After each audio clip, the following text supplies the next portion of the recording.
And a new study is out this morning. It shows an alarming spike in pedestrian deaths, up 22% just in the past 2 years. And yes, your smartphone takes a lot of that blame. NBC's Kerry Sanders is in Orlando, which has the distinction of being the most dangerous city in the country for walkers. Hi, Kerry. Good morning. And I'm in the crosswalk and the countdown just went down, so let me get across the street here. But yes, Orlando does have that distinction. Every day, 2 people are struck in a crosswalk, and sadly, once a week, a person struck dies. And yes, it has a lot to do with this, cell phones. And we're not talking about people in cars, we're talking about people walking across the street, looking down at their phones, and often with their earbuds in, so they can't hear and react to what's going on around them.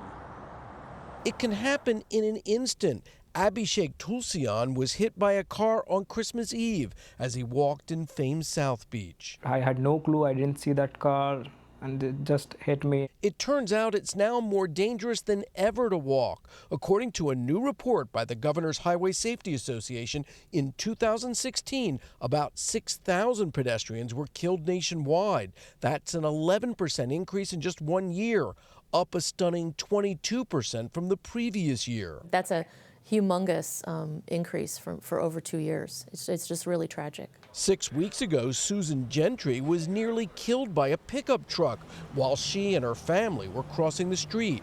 The light was green and they were in a crosswalk when she was hit. I was pinned underneath the truck. Susan fractured 9 ribs and her pelvis, but she wasn't the only pedestrian struck that night. While we were in trauma, another lady came in and she'd been hit by a motorcycle. It's a growing problem. Experts say there are more cars on the road thanks to an improved economy and lower gas prices, and more people are walking for their health and for the environment.